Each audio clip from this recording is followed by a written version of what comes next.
All right, so welcome to the very last session for Right to Publish. This is about responding to readers, but it's also responding to editors, and for you thinking about kind of strategies for your own journal articles as they come back to you or as you've submitted them. And so we're going to talk a little bit about a post-submission timeline, like what that looks like for you. That'll also, and I know that I've said it a gazillion times in these sessions, but it will depend on discipline and journal and kind of like what are the conventions of your field. So some are quick and tidy and some are a little bit longer. We talked about querying last time, but just know that it's a place where we can talk about it a little bit again, but we'll talk about querying and differently. This is post-submission querying. But it builds on some of the same kind of strategies that we've talked about with pre-submission querying and building a relationship with an editor. We will talk about feedback that you get and how to track that. If you get a resubmit request, what does that look like, and how can you track for your own purposes? I've got a model that I use, and I like it a lot. And then we'll just have that conversation about recognizing what it is that we've done this semester. All right, so after you submit that article, Belcher reminds us, and we've talked about this once before, but I just want to remind you in her words, just because they're so spot on, that how you respond to journal decisions about your submitted articles will determine your academic career. That those who persevere, and this is the key, those who persevere despite abuse, dismissal, rejection, are those who succeed. And if it sounds pretty dismal, it may be also depending on your field and your area. I think that if you are in a field right now where you research AI technologies, the world is your oyster, right? There are certain things where certain fields are just really hot. But there are other fields where the tides are turning or it's a little bit harder. And sometimes there are fields that are largely toxic or unhealthy fields. And we'll talk about how you can maybe consider whether something's abuse or internalized fear. Other things, hostile readers do exist, but you can't control any of those externals. You cannot control the politics of your field, how an editor reacts or doesn't react. But you can control how it is that you persevere through this process. How's that? Just a reminder about timing on this. It could take a while. Academics are not known for being super speedy anyway, but just know that if you're looking at a group of academics, particularly an academic journal, folks who are making decisions as a group, or if there's a committee, it can take up to 3 weeks for you to hear or more, depending on the journal. And that can be even just if it's been received. Now, you may have an automatic kind of generated response from a portal. So usually those are somewhat comforting, right? That you know that it's actually been picked up somehow electronically and that it's in a bin waiting for processing. It doesn't necessarily mean that it's been received or that it's actually been gone through by an editor. So that's just something for you to kind of keep in mind that, but it can take a while for you to move, for your submission to move through some of those processes, depending on big house publishing versus smaller boutique kind of university press publishing. Notice also that it can take upwards, and it depends, upwards of 6 to 9 months for journals to make a decision about your article. I have one, I just heard back from a journal today that some articles going forward, by the way, that had gone through a submission, a return for revisions, and another submission process. And now I know that some of the program numbers that I was using in that article, they have to be updated because if it goes out now, it won't be up to date. So I actually have to do some updating even on my own data. So it can take a long time for your article to make it through this process. And decision making, you might hear back a little bit sooner and then continue on with another kind of round of revisions or submissions. You can make regular queries of an editor. This is, again, if you establish a relationship with an editor pre-submission and make sure that they're interested in your article and that it seems to be a good fit for their journal, it's perfectly fine for you to continue querying and talking with that editor post-submission. If you haven't heard, let's say 3 weeks after, and just say, just checking in, like to get a sense of where the article is. If it was something that you had submitted time in a timely fashion for, let's say, a special issue or something that you knew that would be coming out, you might want to query even a little bit earlier than that and just make sure that they've got it and that it's on their radar. You can also, depending on the timeline, and Belcher will have some timing ideas for you on this, on how to withdraw your article.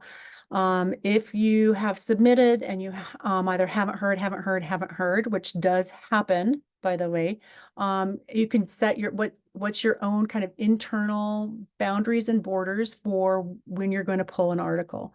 Is it 2 months? Is it 3 months? For some folks, it might even just be 3 or 4 weeks, depending. But if you have a good sense, if you've been chatting with an editor at another journal, for example, and it sounds like they're really keen and interested in the work that you've done and in the article that you have, then you could withdraw from the original press that you submitted to, and then just you have to clarify again. It has to be in writing, and if they have a portal or if they have some processes that they want you to go through that are their kind of official steps, follow those. But otherwise, you can email an editor and say, I appreciate you taking the time to review or to spend some time with my article. I've decided to withdraw my submission, and then you then submit to another journal. So you can withdraw articles and then submit elsewhere. But again, as we've talked about in prior sessions, it's a no-no to be submitting to 2 or more journals simultaneously. Belcher, she recommends that you query if you're not hearing regularly, if you're not automatically getting updates from a journal, you can query once a month after the 3rd month. So that means that 3 months go by, you query them at that time and just say, hey, can you tell me a little bit about where the article is in the process? It's a journal that you really, really want to have your article published in, so you're willing to hang out, but then you don't hear anything right away again. And so you can query again once a month. But at month 4, after you query that kind of once a month, you kind of query it 3 months, at 4th month, then you can start every 2 weeks, according to Belcher. By the way, I will tell you that I have never done this, but if you are dead set on having an article come out in a very particular journal, this seems like it would be an interesting strategy to try. But she says then start querying every 2 months at month 4, or 2 weeks at month 4. So you queried a couple times out of the month out, and now it's 2 weeks. Every 2 weeks, you're going to send them a query letter. Just say, hey, just checking in, wanted to get a sense of where my article is in the review process or publication timeline. Once a week, interestingly enough, at the 5th month. So you go from every 2 weeks at month 4 to every week by month 5, and you can see where this is going, right? And then once a day at month 6. These are her recommendations for, just query, query, query, query. My thinking is that at month 4, you kind of got to figure that they're not that into you. It's kind of like dating, So do you really like me? Do you not? If you're not getting responses by month 4 at a couple weeks out, those are enough emails. By that time, you've probably sent about 5 emails over the course of your correspondence. And no matter what it is that they said at the beginning, oh yeah, we love the idea, we love your article, and you submit, and then you're just not hearing from them and not hearing from them. I'm thinking about month 4, month 5 out. That's your time to pull your article. You can, if you are really invested in having your article come out in that particular journal, I Belcher's, recommended query timeline, you can follow that and see if it works for you. As I mentioned, I have not done this process, in part because I just figured there's another journal out there that's probably a better fit. And maybe the journal's just having some editorial struggles. I get emails occasionally from some journals that I've published in where they just let me know that their editorial staff is kind of turning over and changing over. And that's fine if it happens every few years, there's some stability there. But once it happens every 6 months or so, that's when it's a sign that that journal may be experiencing some instability that it has made me question whether I would want to submit there for a while. I'm kind of waiting it out to see, for example. All right. So that post submission email query, keep it short, keep it kind of very formal, but also to who you are. But just emailing to acquire the status of my article titled blank, which I submitted to your journal on blank. So it gives you then the information.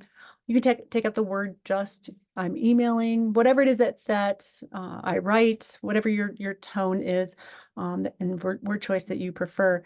But really what you want to have is you're asking about the status, you give them the title, and you give them the date of submission so that they always have that in front of them, particularly if they are falling behind, right? And they're behind on reaching out to you. After you've submitted, though, one of the things that I have as a bit of advice is just do not reward good writing with not writing. We talk about this a lot in writing retreats and other things where if you finish up one task, how can you pick up on another? Or I've been in some of the groups this semester with folks who have finished up and even defended their dissertations, right?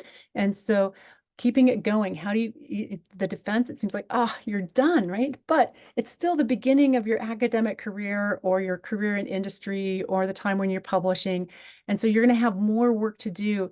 And if you train your brain to feel pleasure and reward at the end of a large writing project with not writing, that's it's going to set you up for having a more difficult time getting back into writing your writing projects, but also moving future writing projects forward. So one of the ways that you can do this, but with still taking a break, is you just get clear with yourself. Do you need some time away? Do you need some breathing time? Of course. So build that in. This is the time that I'm going to take off. I'm putting these things on hold. I'm going to leave some notes and post where I want to pick up again. And then when I come back, this is where I'm going to pick up. That way, it's not that you're not writing and that's the pleasure. It's that you're taking time away and that you've conscientiously, right? You've given some thought to this. And so that's when you're going to take some time away from your writing. When you get that feedback, though, you're going to have to come back to that article. Many folks, as they move through academia, if that's your path, but it could be that you're publishing in industry as well, or if you have a federal job, perhaps where you do research, you will be producing many articles over the course of a year or many reports that then require some feedback. So you'll be in this kind of, it's not really a treadmill because it's not moving forward all on one article and then another article. Things will be coming back to you as you're kind of drafting out and putting another thing forward so that you'll just figure out what your rhythms are. And sometimes you'll get requests for revisions from two articles that you submitted, let's say 6 months apart, but the requests for revisions both come in within a 2-week period of one another. Or at the same time, you get requests for revisions at the same time that you are putting together a grant proposal that's under deadline. So the timing of this is not up to you. You don't have a lot of control over that. But let's say you get feedback and it comes back, and again, they're going to tell you, and very to the journal itself, what kind of feedback, they're going to tell you what kind of revisions they want. And so this is just in the Dropbox, and it's from Belcher's book, and she's talking about in APA form and kind of social sciences. But it's not a bad form to take a look at, even if you're in the harder sciences or in the humanities, because a lot of the kind of general strengths or the content, a lot of those categories remain the same for most academic writing, regardless of the format. So you could take a look at that. If your article is rejected, do not just let that article sit and kind of put it away and say, oh, well, this is obviously no good. I don't know why I submitted it. You have submitted to one place, right? You have submitted to one journal.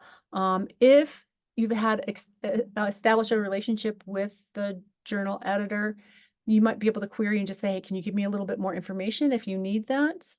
It's possible that they will already volunteer some information. Like, we realize that this is not a good fit for where it is that the journal's going and this kind of next phase of whatever it is that they're going to be focusing on.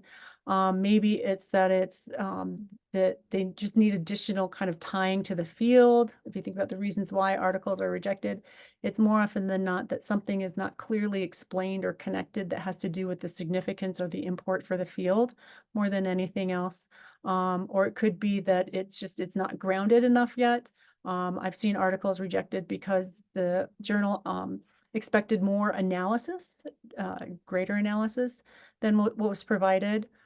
So if it's reading more like a literature review and it's not fully connected, that might be one of the reasons. It does not, however, mean that you are not a good writer. It does not translate into that. Nor does it mean that somehow your project is not good or that other folks are not going to find it of interest. It means none of those things. It just means that within those circumstances in which it was submitted, it's just not fitting for whatever the reasons are. Sometimes on a rejection, you are given an opportunity to completely revise it and then resubmit it as if it's a brand new article to the same journal. If it comes back, if the rejection comes back with that comment, take it. If that's a journal you're interested in publishing in and they still have interest in the topic, but they're saying there's something off with the article itself, then take that opportunity to completely, and whatever feedback they give you, to revise that article, because it'll be easier for you to do that than it is for you to shop it around to other places. There are caveats, and you'll want to talk to, if you're, particularly if you are on a team or if you're co-publishing, you've got co-authors, you'll want to check with them and just confirm that you're on the right track and kind of doing those revisions that have been asked for. But for the most part, unless they're kind of messing around with you, which is, it does, journals are run by people. They tend to, have their own foibles as well, but most are not actively going to be quote unquote messing around with you. I have heard though, I've heard from some faculty and researchers of color who have had articles rejected for specious kind of reasons, who have realized that it's just not a good fit for various reasons, but some of them may be not tied to the topic of the article itself. There may be other forces at work. So just be aware, and kind of, if you get a sense or you get a whiff of that something's off, then don't resubmit to that same journal. But for the most part, if you get an offer of like, we like the topic, we're not keen on X, Y, and Z, can you revise? Take them up on it. So if you get fully rejected though, and there's no option for resubmission, even as a new article, go back to that list of journals. That's why you have that list. My hope is that you have 4 or 5 at least on that list that you can then go to, and that you can kind of revisit the article, perhaps in light of comments that you got. If it was submitted out and it went out to readers for comments and you got those comments, then you can then revise and submit to a new journal with those readers' comments in mind. They may not be totally relevant for the new journal, but just take what you can.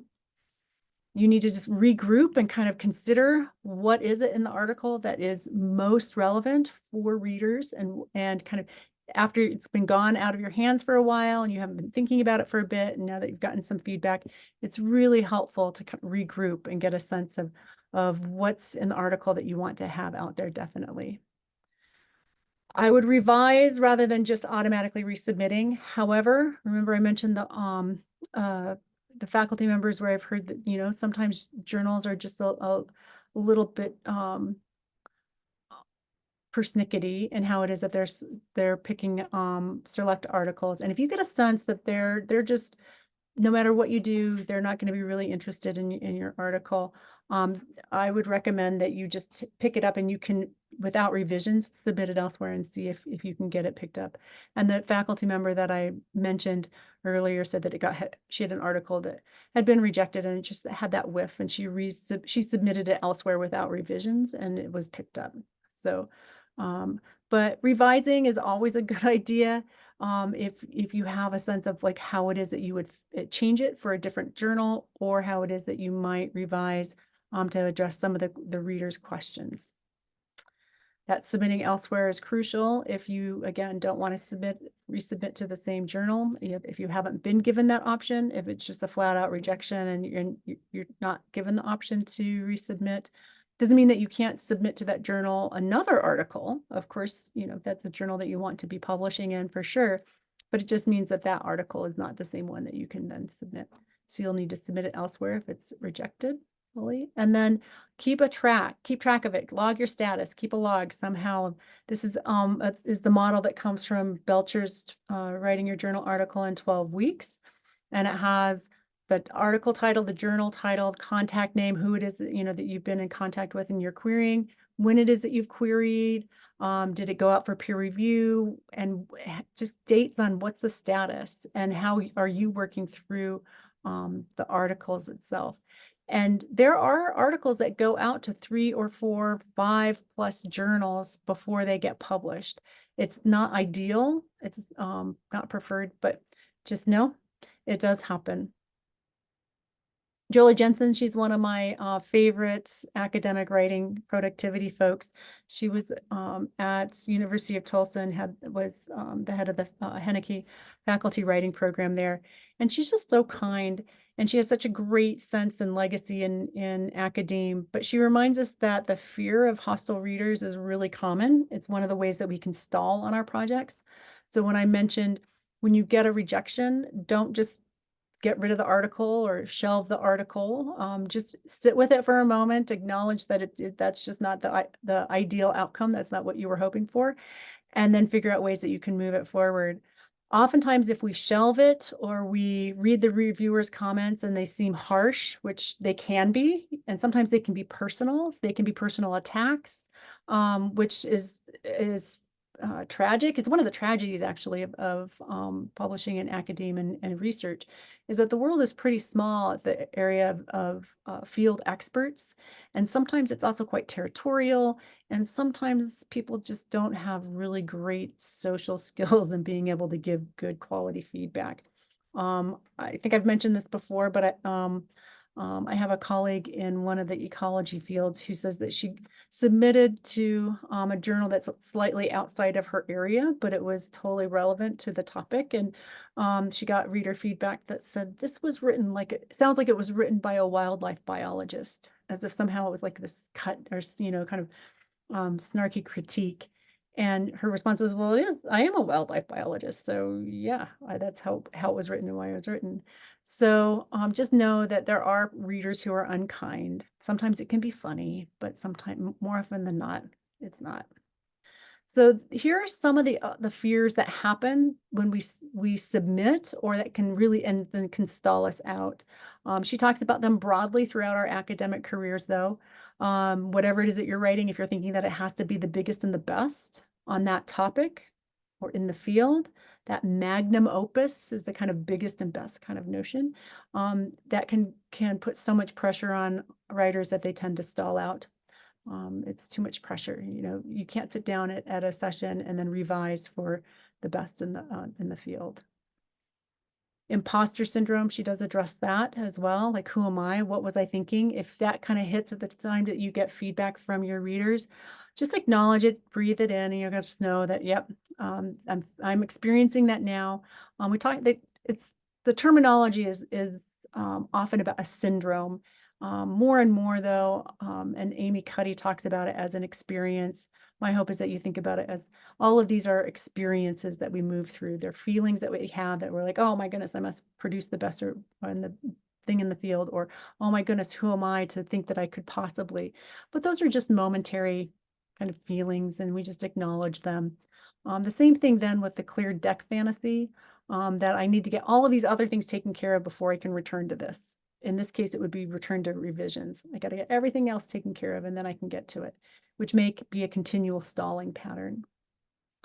Again, the hostile reader, that's in there. It's like you've gotten the feedback. Perhaps some of the comments were unkind, and that just acknowledge it, breathe through it. It may also be, though, that you have internalized hostile readers from prior writing traumas or writing experiences. So if you've ever had an advisor who was unkind and given you feedback, for example, I had a colleague who one of her committee members at her defense told her, well, you're not a very, what was it? Not a gracious writer. What'd she call it? An elegant. She's like, you're not a very elegant writer, as if somehow that was the goal with the defense, right? And so it was this kind of strange cut down, but it also stuck with my friend for a very long time. And so those are comments that can come across as fearing readers who would be hostile or unkind to you.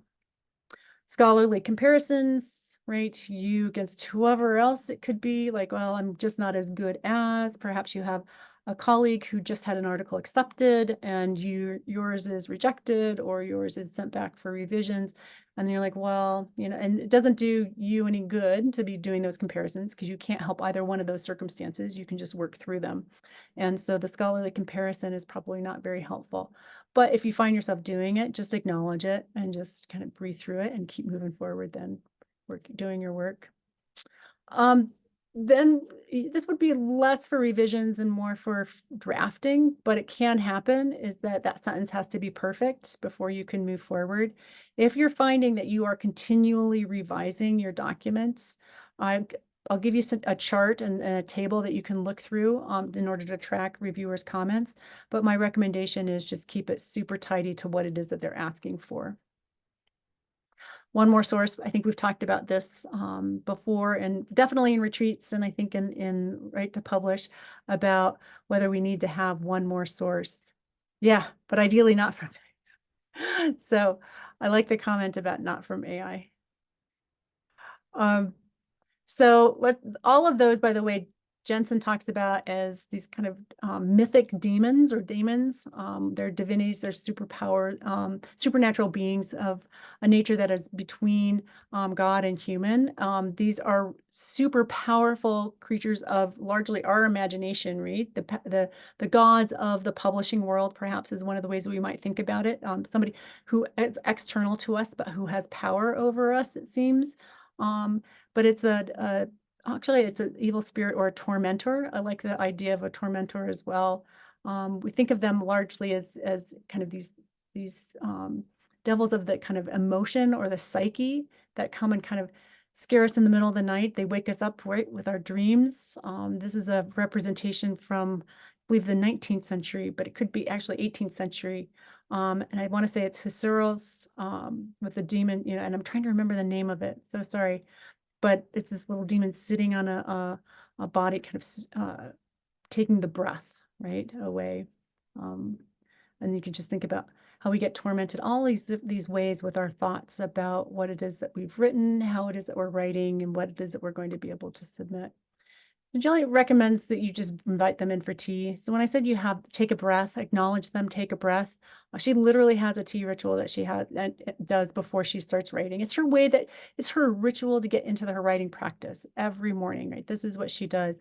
But she says that during that time, it gives her just a moment to kind of think about her writing project, where she's going to be picking up, and then also to see kind of what's sitting with her. Is she nervous about some feedback that she's gotten on a manuscript? Is she concerned about how it is that she might approach a new topic or write about something? Is she concerned about how she might go about doing some revisions or something? So those things that might visit her are those kinds of demons that she says, just invite them in for tea, and then you can kind of sit with them and learn from them for a moment before you get started. And then just go through again, track it, figure out what your process is for resubmitting that article. If it comes back as rejected, or if it comes back as revised and resubmit. Either way, you got to resubmit. I think that Tanya Golash-Boza, who's a social scientist and has a blog, which I don't think that she's been updating recently, but Get a Life PhD. She was a mom and a really active writing academic. And she has 10 steps that I think are some of the best, and they're so succinct, they're so easy to follow when you go through and you get feedback on an article that you've submitted for publication, and it's just come back. She says, read the letter. So many of us skim through it. We want to get through it quickly and find out what's the bottom line. Just read through it carefully. Create a file, something that's separate from that letter, an Excel sheet, Word document, it doesn't matter, but what you need to do is track and list the reader's comments or things that you're going to be doing for revision. And then extract useful suggestions from reviewer 1, 2, or 3. Useful is an interesting term. There might also be some required. So they're not just suggestions, they're actual requirements for revision. And then she recommends this process of taking ownership over those revisions. So rearrange the reviews in a logical fashion that will help you tackle them. You could do that between and keep it still between reviewer 1, 2, and 3. You just kind of say, well, I'm going to tackle the revisions that reviewer 3 recommends because those are easier for me to do immediately, or I'm going to, start with reviewer 2, or it could be that you've got batched recommendations from all 3 reviewers that are on the same area. And it could be that all 3 reviewers disagree on how it is that they recommend for you to go through and do some revisions.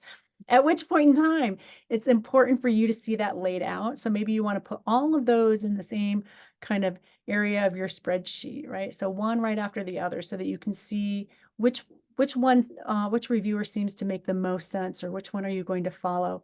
And then when you do that revision, you're then going to have to articulate to the journal editor how it is that you've chosen that direction and why. So you'll need to justify why it is that you selected the reviewer 2's comments over reviewer 1 and 3's. Decide how you'll respond to each one of those comments and tackle whatever that revision plan is. If you want to break it up according to how many per day or how many per session or whatever it is that your strategy is. I'm going to do the larger kind of global edits first, of course, and then I'll tackle some of the smaller ones after that. And then you can use that file when you write your resubmit memo to the editor. I use it, I put it in a table, and I use the very table that I've used for my own revisions as part of the letter, the resubmission letter to the editor. And it's largely in part because of Tanya Golash-Boza's recommendations, just super helpful. And then double check that you addressed all the comments. So maybe that you disagreed with a reviewer, you can do that. By the way, you can say, this reviewer, I understand their interest in X, Y, and Z, but this isn't really relevant to X, Y, and Z, So you just need to address why it is that you may not have taken all comments and revised based on that. Do a final read through as always before you submit, and then resubmit. And that I love that resubmit with an exclamation point. So just do it. Too many academics have wonderful studies that have been sitting in file folders untouched for ages, saying, yeah, I'll get to that article. Yeah, I'll get to that. Yeah, it might just take a while. Do it quickly. If you can, within the same couple weeks, if not a month, within you getting that rejection or the revised resubmit. You don't want to lose momentum on it. So this is an example of an article that Cindy Stewart and I submitted to Journal of Further and Higher Education. It was on writing retreats. We just said, this is the editor was Jennifer Rowley at the time. Thank you for the offer to revise and resubmit. We addressed these comments. We addressed some challenges with readability. Much of the manuscript needed to be reorganized, so we did significant changes on reorganizing some sections. You'll note that the headings are now conventional, that we opted to use the personal pronoun we to reduce issues of passive voice construction, and that we believe it's much more compelling, it's clearer, right, because of that. And then the table that I mentioned, there were only 2 reviewers, and they call them referees at that journal. And so I went through and we just popped into the left side of left column what all the referee comments were, and then how it is that we address those, and that we reframe those descriptions to focus on the retreat writer's experience and the retreat workshops and sessions and our findings. Notice that this comment is asking for a greater sense of potential pedagogical approaches and connection, and demonstrating the connections to writers rather than to program.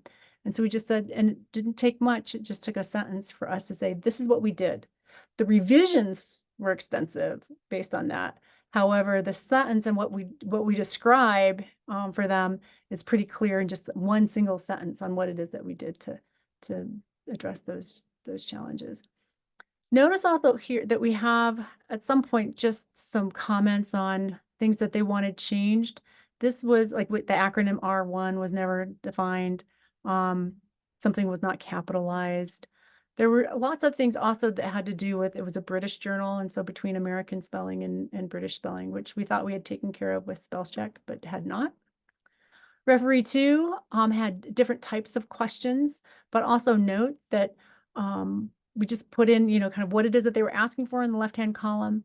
And then, so here they asked, did you consider this? And we say, yes, study background and retreats at the start is clarified. So you can just, we went through and just let them know.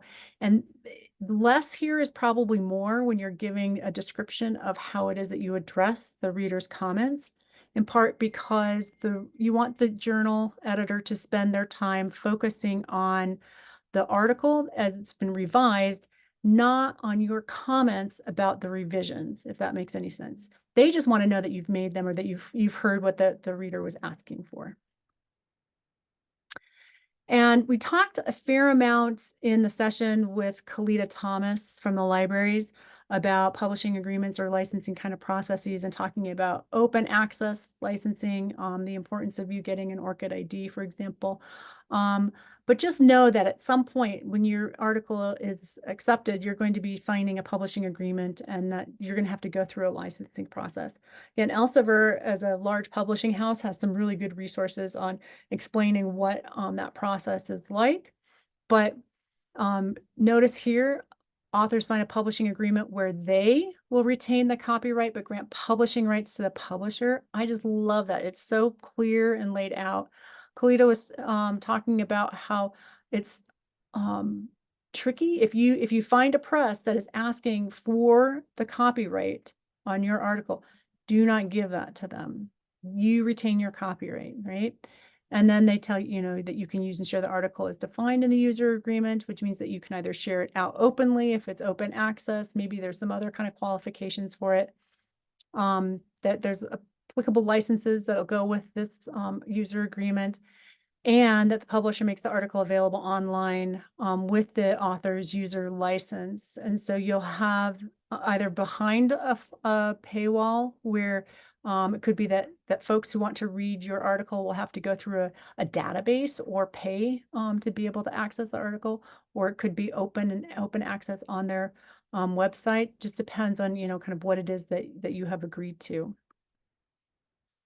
Textbook and Academic Authors Association has some great resources for authors. I have a membership. It's not open entirely to the full campus, so I don't want to just say everybody can access materials on the Textbook and Academic Authors Association.